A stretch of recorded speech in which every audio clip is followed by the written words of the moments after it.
Okay, today's video is an introduction, part one, and I'm gonna walk while I do this, trying to get some vitamin D on my skin. I'm a firm believer in that, just not overdoing it. So you'll see different views. I'm sorry about the sun if it's in your way, or if it's in your eyes while I'm walking, but I'm just trying to get this in because I think it's important. I think the intro is really important. In around 2009, okay, I'm gonna skip through a lot of things. I won't remember everything. I didn't even write all this down. I'm trying to use recall on all this. And because the only reason I'm putting this out is because a lot of people are suffering from this, and they're wondering, are they going to get out of this? The reason I did this is because I started seeing more and more people that gave up and they didn't want to fight the fight anymore. That really bothered me. I have a few quick stories. I'll make this short as I can, that really forced me to say, I've got to try to help. First of all, I saved my own life with all the things that I did. When I go over the list, you'll see why. It's pretty extensive. So, to start here, some people that are suffering from this, they don't know what it is yet. Like, they didn't figure it out yet. It took me probably 6 or 7 years probably to find out that it was Lyme disease and the co-infections that go with it. So when you don't know that and you're suffering, what do you do with that? Okay, so around 2009, I started slipping in a lot of different ways. This video is a little explicit. I mean, I'm going to talk about things most people don't want to talk about, their personal situations and things like that. You know, a lot of people don't want to go there. In fact, I don't even like going there because I'm still not out of it. So for me to go there is kind of weird for me, but because I've been so personal to myself for so long, fighting the disease and these illnesses that go with it, that I become more shut off to society. Because of that, I focused. I had no choice. It was my life. It was life and death for me, and I was told that by doctors. So it was serious. Well, 2009, I started getting slipping, and I started having zap sensations in my head, and I started having forms of light neuropathy throughout my body, just very light. And I thought I was losing it. I'm thinking, what's going on? I was successful. I was a businessman. I was, great family life, all that. I had stressors along the way, some events that happen, that's life, right? But nothing, I don't know if anything over the top, maybe I'll get into that later, but I just started slipping. I went to a doctor and she did some x-rays and she said, I'm interested in seeing something because I was built pretty well, a couple 100 pounds, and I'm just under 6 foot tall. So that's a decent, and some people would consider, I had people laugh and joke with me that, oh, you're a specimen and all that, when I was younger. It's fun. But I used to work out a lot. I still try to, but I can't do it like I used to because of all this. It's done a lot of damage. Anyway, I'm trying to keep this light and simple. I don't want people getting lost in the verbal garbage, along the way, and I give too much information and get all technical. I know a lot of the technical information, but it's going to be a waste of time. And not that people can't comprehend it. It's because when you're sick, you don't want to hear all that. You give me the details. What did you do to get better? So the history to get to the main event of that is she took back to the x-rays of my frame, especially my chest area, and she saw severe dehydration throughout my body. She wanted to dig even deeper, but I was busy. At the time I was working 75 hours a week, and I was just busy with family and everything, so I didn't make time to dig deeper, and I should have. So I carried on, kept having these sensations, and they got worse and worse and worse. So, past a few years after trying to figure things out in a lot of ways, I started getting diagnoses. I started falling even further. By 2014, I was in horrible condition. I looked like a skeleton. I mean, I will show you like now, before and after, because I am kind of proud of some of the weight I put back on, because it's quality weight. I didn't just put excess fat on my body. I kind of worked hard with what I could do to try to replace some of that muscle that I lost. I'll never be that guy I was before. Keep in mind, I was in my 40s. I'm in my late 50s, mid to late 50s now. So things will be different. We all get that, right? So, a lot of so's in here, huh? So, I started falling in every way. I started having neuropathy, full body neuropathy, from my head to toe, including genitalia, everything. I never experienced such pain in my life. I mean, thinking about it just gives me flashbacks. It's crazy. I had massive joint pain everywhere. All my joints were inflamed. You would look at my joints, my hands and feet would be red. Even my knees everywhere, my back, everything was inflamed. All the markers had been turned on for some reason. The inflammation markers. Labs showed it. It was a mess. Started getting vision issues, like blurred vision. That's horrible. I always had great vision like an eagle, and that just went away. It became blurry. So now blurry vision with all this, crushing fatigue, to the point where I still get it, like I still have it even right now as I speak. I still have it's a chronic fatigue that just stays with you. I learned to live with it, and you do what you have to do, right? I think taking care of yourself helps, but this was crushing, where I couldn't get out of bed. And when I was in bed, I was in bed for 16, sometimes 18 hours.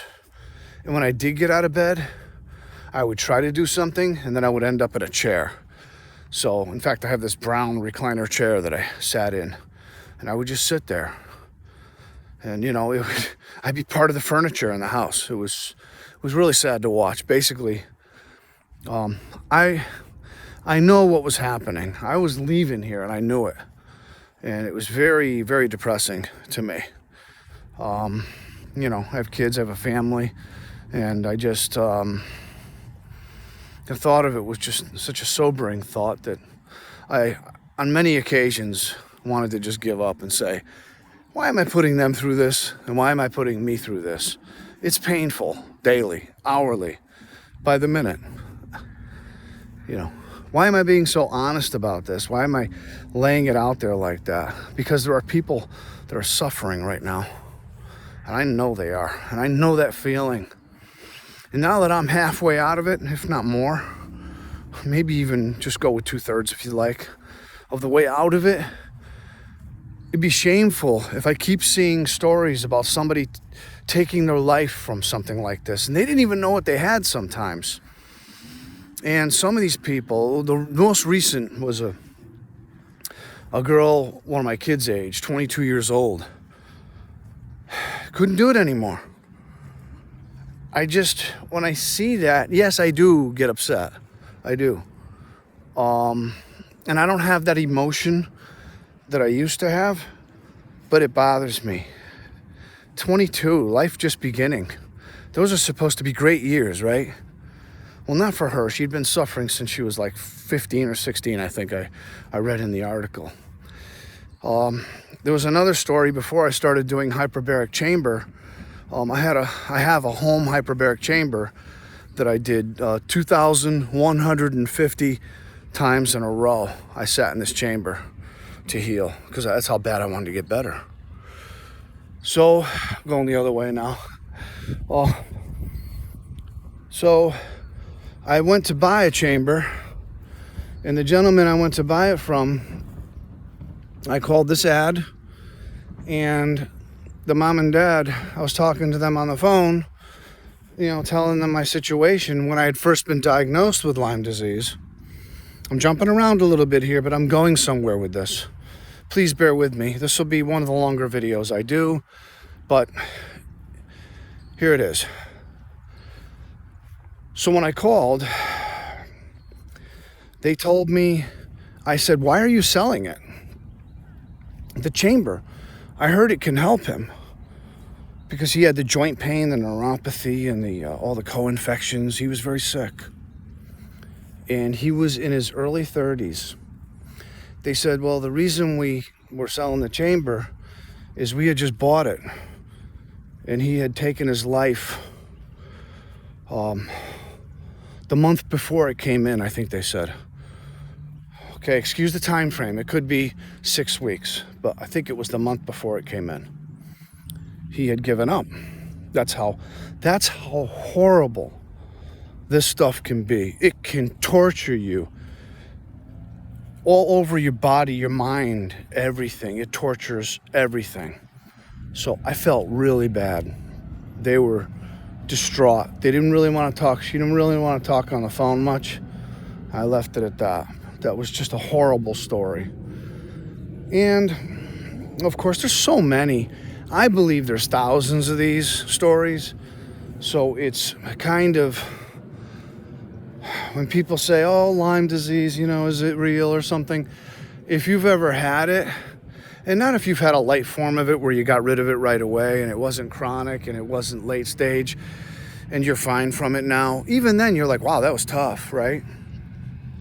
But once you dig in and you start doing your research on your own, you find out how bad this stuff can be and how many people haven't made it out and the damage it does to your organs. It's not just that Lyme disease can kill you.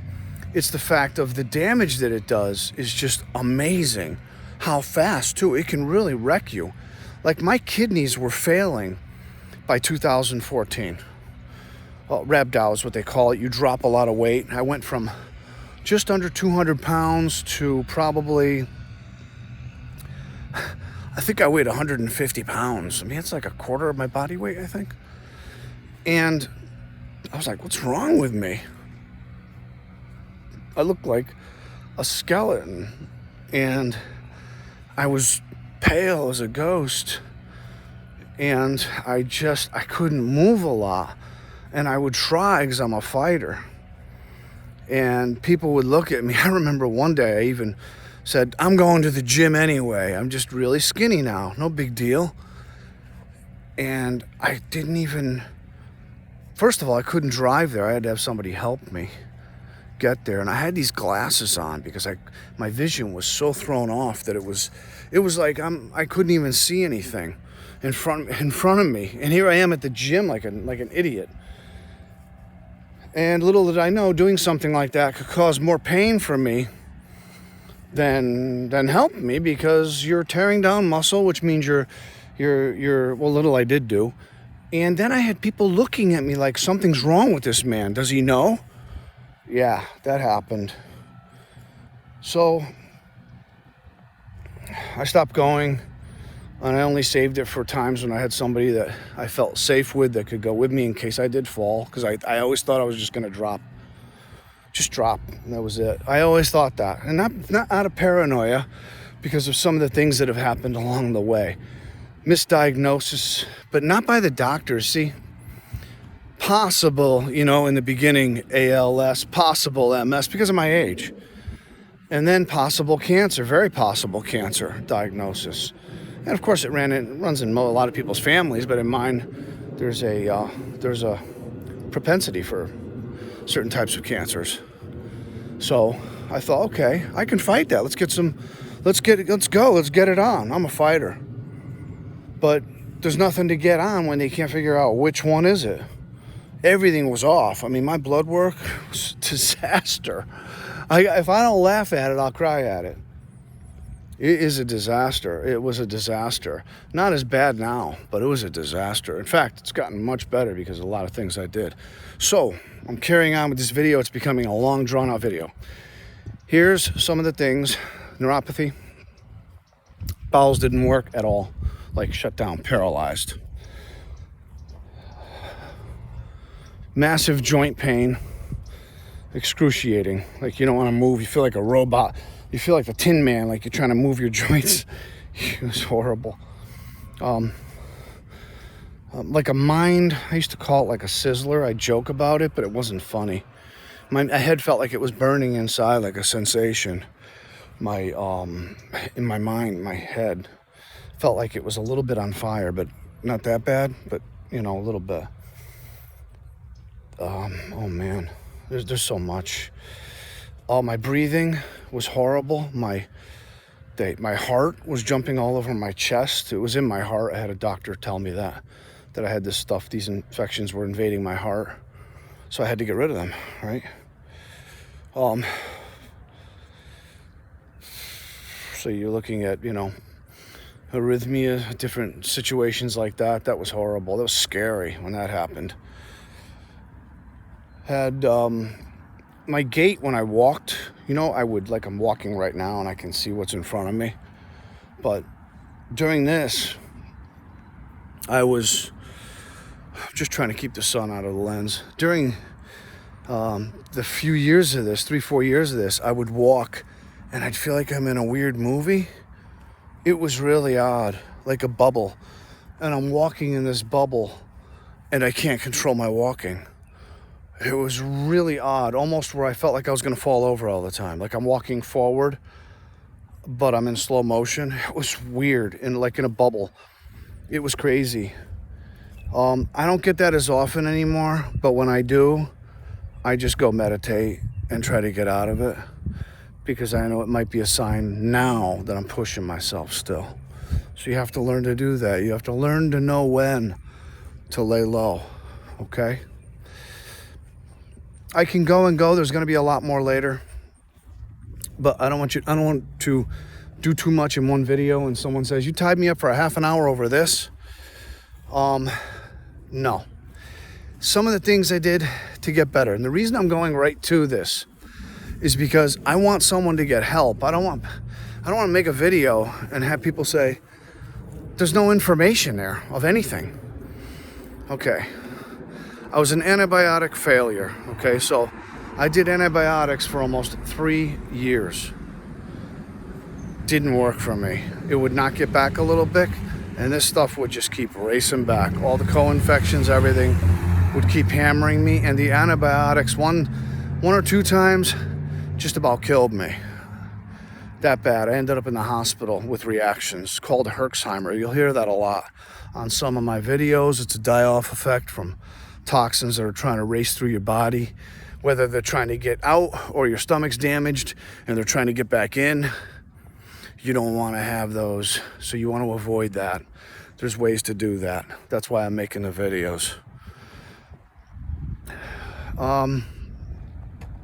Hyperbaric chamber, I mentioned. Home, it's like an oxygen tent, but it's like a capsule that pressurizes. So I got one, and I used it 2,150 times in a row. Those will be separate. All this will be separate videos, but I want someone to find immediate relief right now if they can. It does not mean you go out and buy a hyperbaric chamber. They're not exactly cheap. It means you do your homework and you get on some of these sites that people have talking about it, not people trying to sell you a chamber. Maybe you even rent one first just to see if it works for you. The reason I did it so much is because I believe still that it knocked back the, I think it saved my joints, which there's no doubt it saved my joints. The oxygen forced my blood plasma, forced into my blood plasma, which I wasn't getting. I believed it helped me with the anemia that I was suffering from. And I believed it may have killed, I had die-off effects in the chamber. So it may have taken that down too. So I believe it helped. Not a cheap way to go though. But that's just, you can get one out there, a lay down unit. Just make sure you're not claustrophobic. You got to climb in there and seal it up. You could probably get one for about $4,000. They're not cheap. Then you get the stand-up units and all that for, $10,000, $12,000.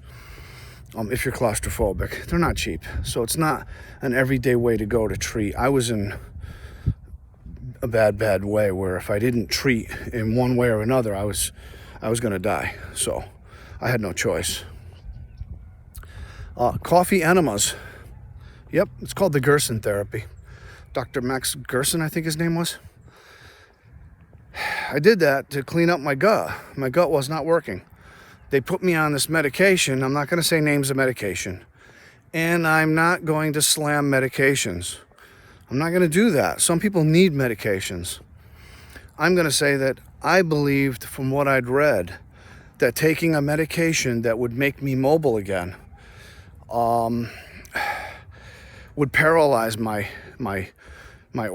stomach over time and lose the ability to function, and basically coat the situation instead of fixing it. So I didn't want to do that. I didn't want to put a veil over it. I wanted to fix it because I knew if I didn't fix my stomach, I was never going to get better, right? So I did coffee enemas for about a year. Yeah, almost every day. Sometimes I'd take off because more people would be around my house on the weekends, and I didn't want them to deal with, hey, where's Dad? He's in the bathroom again. It's ridiculous. It's really hard to do. I got to tell you, it really is. If you're a guy like me, yeah, I'm a little bit, it is what it is. I'm a little bit old school. You want to call it that? But I did it because the research I'd read on it was so convincing that it could help me.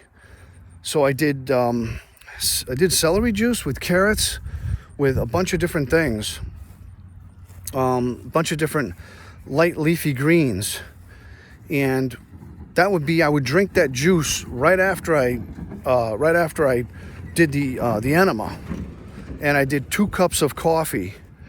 And you got to be careful with this because you don't want to make it in a plastic. You got to be careful. You don't want plastic running through your system. So yeah, you're making it on the stove. You're making coffee in a pan, a stainless steel pan, or maybe even a percolator, believe it or not. And before you do that, you have to make sure you can handle that caffeine, that your heart can handle it. Because don't forget, that's like drinking 2 cups of coffee immediate. I mean, picture that. Talk about getting fired up. Wow. As massive as my chronic fatigue was, I would do that coffee enema and I would feel jumpy and jittery for like 2 or 3 hours. But I knew it was helping my gut and it was helping me expel, which was important because I'd go a week at a time without using the men's room. Can't get rid of toxins if you're not going to the bathroom. Okay, I keep it really simple. No technical jargon you might not get. It's if you're not using the men's room or ladies' room, you can't get better. It means your stomach is not working. We got to figure that out, right? There's another way to go if you're not into that. You can go with something like one of those teas, like a smooth move, they call it. Believe it or not, stuff's good. It helps. It's got the slippery elm, they call it, slippery elm, and the marshmallow and all that in it. Some have powders they come out with. You can mix it and drink it. That'll help you go to the bathroom every other day, maybe. Coffee enemas will make you go. Not like, hey, maybe you're going to the bath. No, you're going to go to the you'll go to the bathroom. So, but there's other alternatives. Worst case scenario is one of those Metamucil type products. I don't like some of the chemicals in those. You're trying to repair a gut that's injured. It's injured from all this. Like my gut was injured from the Lyme disease and colon. It destroyed my stomach. So do you really want to throw a torch on there? So it's kind of tough but if you don't get rid of the toxins, they'll reabsorb into your bloodstream all over again. What do you have? It's a form of like what? Sepsis? I mean, it's really bad. So you got to get rid of that. Find a way. You find a way to do that.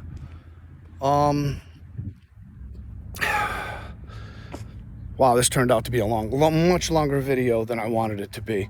If it helps anybody that you care about, one person, then we're good. It worked, right? Throw it out to the world and hope that somebody that is in need, that's suffering, is going to get some help, right? That's what we're doing here.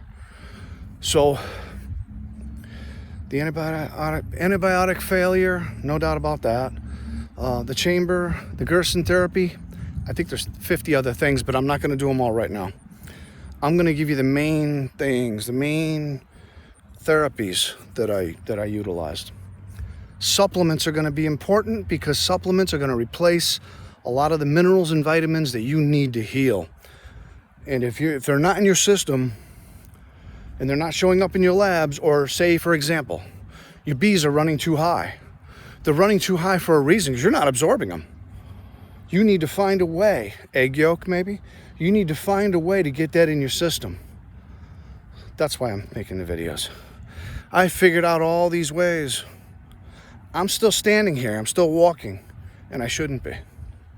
Okay? So that's important. Vitamins and minerals, magnesium. I use a great magnesium malate. When you get the palpitations from this stuff, it could happen. If it does, you're gonna take some magnesium daily. You're gonna need plus magnesium's good for you anyway. So magnesium. Okay, the other one, diet. I still run on a keto, no sugar diet. I'm lucky if I eat 50 carbs, 60 carbs a day. I'm lucky if I do that, okay? Inflammation will fade. I guarantee you, if I ate a regular diet right now, I guarantee you within a week, I've tried it, just a regular diet. 1 week, I would be totally inflamed, even my eyes. You'd look at my eyes and you say, this guy, his eyes are puffy up here, they're puffy. Yeah, inflammation would be my best friend if I had regular food, okay? It's just not, look, I'm not gonna sit here and say, it's not good for you. You already know what's good for you and what's not. Your heart tells you, come on. This is good for me, I'm about to eat that.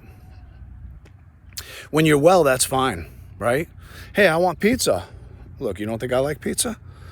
I found ways to make my own pizza. I can't have the bread anymore. Very rarely do I eat a piece of bread. Okay, I'm not going to be one of those people that says, oh, stop it immediately, it'll kill you. No, if you're healthy and your blood sugar can handle it and all that, and your metabolic, your system can handle all these things, you can have a little bit of those things. But if you're not, so in other words, if you know someone that's suffering, even from diabetes, I've helped people with diabetes big time with this diet. There are so many ways that they can go. There's so many of these keto breads now, and so many different ways you can make, like they can still have beef and chicken and fish, and they can put it on a pizza. You can have like sausage pizza. It just can't be with the bread. It's got to be with like a shell. You know what I'm talking about. In fact, I made a recipe a long time ago, and I just made a video just in case I was going to use it later. I'll post that. It's my homemade pizza that I made. It was really, really good. Once in a while, I still make it. You can have all those tastes and those flavors. You just can't have it with the cheese and the bread. Inflammation, again. So this, right up to now, let's just go back on the dates again. I'm going to finish up here now because this was much longer than I wanted it to be. A lot of things are still way off with my lab work, with even my health, okay? Give you an example. The way I eat, there's no way my blood sugar should run, but it's a metabolic, it becomes a metabolic thing. And like my doctor says, he believes I'll be fighting this for the rest of my life now. And I do believe it's shortened my lifespan. I mean, there's no doubt about that. My kidneys are already, they're you know, I'm not going to say they're in trouble, but they're still in that special place where if I'm not careful, they can go acute again. I'm on the bubble right there. So what am I going to do? Cry about it? No. I'm going to make sure I do the right things so they don't go acute. I'm not saying I never did cry about it. That was really hard. You go to the doctor, you have such kidney pain, your kidneys feel like they're frozen, like they're not moving. Scary, really scary. It made me appreciate, going through this made me appreciate people with chronic illnesses that they may never get through, and they live the rest of their days trying to fight something horrible. The MS community, the ALS community, cancer, it just Lyme disease, keep going and going and going. I'm not trying to put anything in the same box as something else. Some things are much worse. Some things are diabetes. That's getting really big out there. We got to watch what we're doing here. But so here's the reason. Maybe you get to know me a little bit on the video. I don't have the personality I once have. I'm being honest with you. I just don't have it. What I do now is I try to make sure that I stay standing upright and I stay well. Some days I feel pretty good. Some days I feel like crap. The days I feel like crap, I don't push myself. This did so much damage. I don't know where this goes from here with me. I really don't. But I don't feel as bad about it. I'm more at peace with it than I used to be. You know, maybe it's because my kids aren't young teenagers anymore. You know, they're all in their 20s. One's in their late 20s. So they can take care of themselves, you know. So it's one of those things where I don't worry about that as much as I used to. But now I kind of wonder if there'd be somebody I can help. Wouldn't that be kind of cool? If all I can give now, isn't that something, how it comes around? Is all I can give now is to help people? That to me would be pretty amazing. So I can live with that. All right, I hope you have a great day. And I do apologize for the long, drawn-out video. There's a lot more information. This is only part one, but the others are going to be just little follow-ups of info that I forgot to mention. Because I've done so many therapies. I did IVs with high-dose vitamin C. I did ozone. There's so many. I can't go over it in one video. Okay? Have a great day.